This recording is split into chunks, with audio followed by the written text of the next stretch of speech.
Décidément, pas beaucoup de récap ciné-série cette semaine, mais ça va être là très cool. Hey les geeks, c'est Mathéo et on se retrouve pour un tout nouveau récap ciné et série, votre dose presque quotidienne d'actualité à ne pas manquer. Et aujourd'hui, nous allons parler de Disney+, Marvel, DC Comics.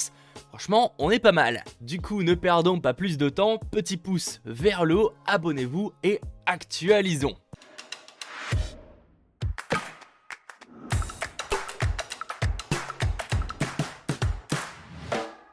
On commence ainsi cette vidéo en parlant donc de Disney+, avec quelques informations, notamment qu'une suite au film Stargirl est en préparation. Alors je parle pas du personnage DC Comics, qui a d'ailleurs le droit à sa série sur la CW et dont la saison 2 reviendra cet été, mais bel et bien du Disney+ original. Et ce sera d'ailleurs donc le premier Disney+ original à avoir le droit à une suite. Bon, pour l'instant on sait que la plupart du casting et de l'équipe derrière le film devrait revenir, c'est le cas notamment de la réalisatrice et des personnes qui bossent sur l'écriture, mais du côté des nouveaux, on apprend que Julie Gray rejoint le casting pour un rôle clé, tout comme d'ailleurs l'acteur Elijah Richardson. Bref, nous verrons, je pensais pas honnêtement que le film Stargirl avait été un réel succès, perso je l'avais trouvé très oubliable, mais pour qu'ils en commandent une suite, c'est qu'il a dû un minimum marcher, donc nous verrons, rendez-vous probablement en 2022.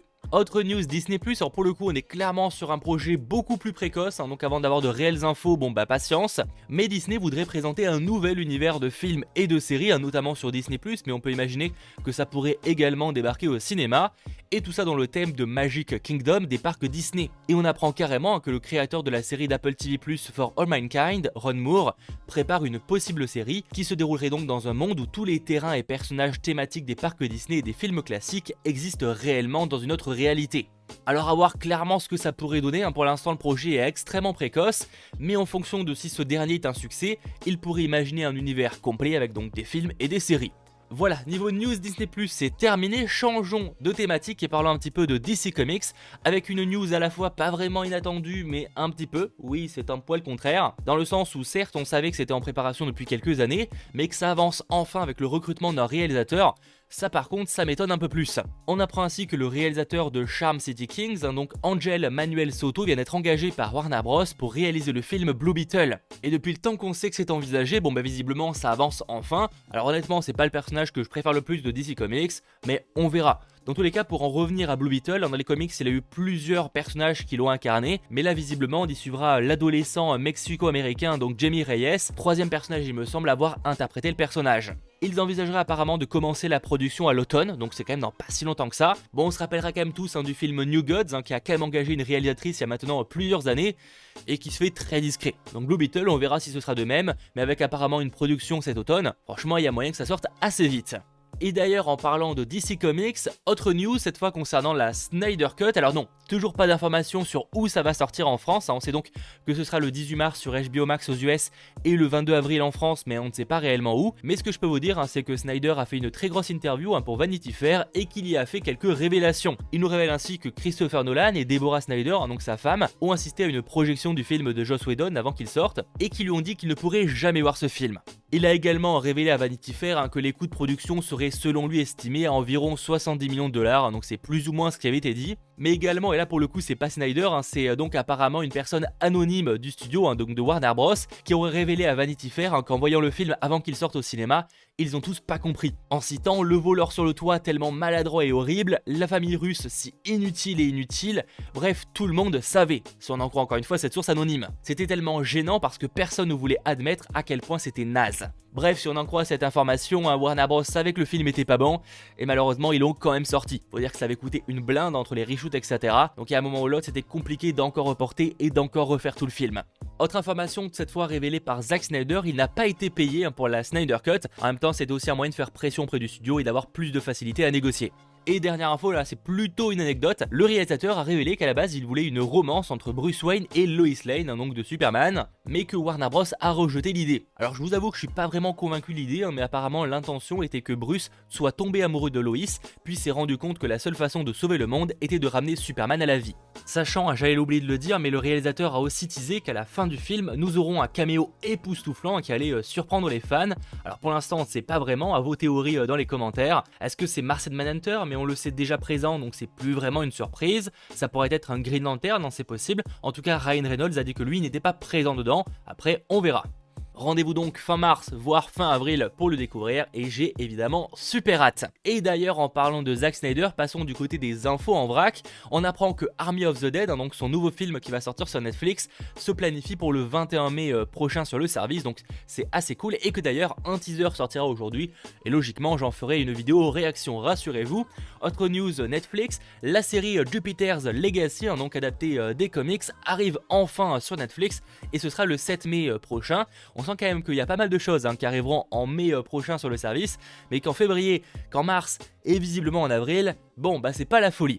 Toujours très en vrac côté fan film, j'en parle pas souvent, mais là il y a une bande annonce qui est sortie pour un fan film sur les origines de Voldemort, donc dans l'univers d'Harry Potter, et je trouvais la bande annonce extrêmement sympa, et il sort logiquement le 29 mai 2021, donc force à eux parce que ça doit être un travail vénère. Toujours en vrac concernant Godzilla vs Kong, alors non, rassurez-vous, pour l'instant il n'est pas reporté, il est toujours planifié pour fin mars 2021 notamment en France, même si honnêtement il n'y a pas beaucoup de monde qui y croit, parce que même Nomadland, donc, qui était planifié fin mars, a été reporté par Disney à fin avril. Quoi qu'il en soit, on a appris récemment que Godzilla vs Kong allait se placer 5 ans après Godzilla le roi des monstres. C'est une information comme ça, c'est toujours cool. Et pour en revenir sur des news un peu plus grosses, parlons donc de Marvel. On a parlé de Disney+, de DC Comics, parlons de Marvel, avec déjà très rapide quelques infos en vrac dans Marvel, notamment qu'il y avait une rumeur sur que les personnages de Big Hero 6, donc c'est tiré des comics mais ils ont eu le droit à une série et un film, pourraient apparaître prochainement en live dans le MCU. Alors bon, faut savoir que la rumeur a été démentie ensuite par Variety, même si honnêtement rien n'est impossible, pour l'instant on va pas plus en parler. Autre news Marvel venant cette fois d'un journaliste de Deadline, on apprend que Marvel Studios ne rencontrerait que maintenant des scénaristes pour le film Les 4 Fantastiques. Tout ça pour dire que si le script n'est même pas encore écrit, un tournage en 2021 semble complètement à écarter, donc rendez-vous probablement en 2022 pour un tournage, et possiblement une sortie en 2023 voire carrément en 2024, nous verrons. Et d'ailleurs en parlant des 4 Fantastiques, il y a eu une rumeur qui a pas mal tourné cette semaine, comme quoi Jennifer Lawrence aurait rejoint le film. Alors faut quand même prendre en compte que ça vient d'une source peu fiable, même si évidemment on pourrait avoir une surprise, sachant tout de même que pour beaucoup elle est très attachée au rôle qu'elle avait de Mystique dans les X-Men.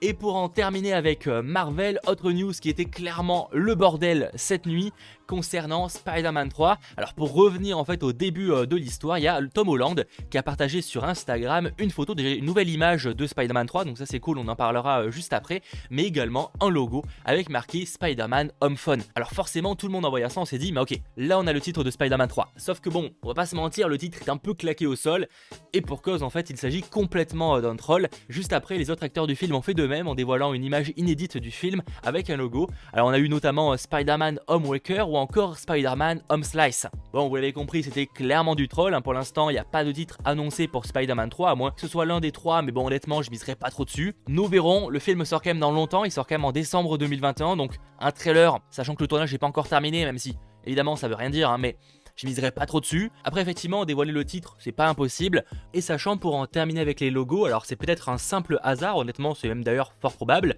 mais c'est vrai que c'est les mêmes couleurs que pour le bouffon vert, c'est-à-dire le violet, le vert et le gris pour son vaisseau, à voir si c'est une simple coïncidence ou un réel teasing de quelque chose, bref c'est très excitant.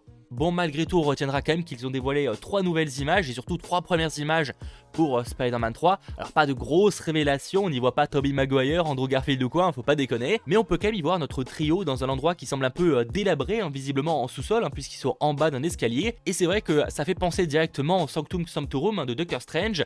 Alors à voir, c'est pas impossible. Après ça reste quand même pas mal délabré pour que ce soit le cas. Après on sait pas vraiment ce qui s'est passé depuis Infinity War, autant le lieu a pas mal été laissé à l'abandon. Et en vrai, que ce soit le Sanctum Sanctorum ou un tout autre lieu, j'ai clairement l'impression que si ce lieu est délabré, c'est à cause d'un incendie. Il y a une photo où on a vraiment l'impression qu'il y a, alors je sais pas comment ça s'appelle, mais vous savez, une sorte de neige qui sort d'un extincteur pour éteindre du feu. On a clairement l'impression que le mur est tapissé de ça. Honnêtement, c'est pas impossible que le lieu ait été incendié par exemple. En tout cas, ça reste très mystérieux, n'hésitez pas à me partager vos théories en commentaire, j'ai hâte de les lire. Et évidemment, on en parlera dans 100% Marvel ce vendredi, j'ai extrêmement hâte. Et pour en terminer avec ce récap ciné-série, news j'y vais, mais parce que je vous tease un petit peu ce qui va arriver, PlayStation a annoncé un tout nouveau State of Play, donc demain, jeudi 25 février à 23h heure française, et évidemment ce sera à suivre en live sur la chaîne. Voilà, c'est la fin de ce récap ciné et série, j'espère évidemment qu'il vous aura plu, il était mine de rien assez intense en termes d'actualité. Si c'est le cas en tout cas, n'hésitez pas à lâcher le petit pouce vers le haut, à vous abonner, et j'en profite pour remercier les différents sponsors de la chaîne, vous êtes de plus en plus nombreux et j'ai énormément de retard pour être honnête. Et un grand merci au nouveau Super Geek, un Medica, merci à toi. Et en plus je vois que tu es sponsor de la chaîne depuis 13 mois, donc un énorme merci à toi. Bref, je ne vous garde pas plus longtemps, on se retrouve très vite pour de nouvelles vidéos et de nouveaux lives. C'était votre geek Mathéo, ciao tout le monde.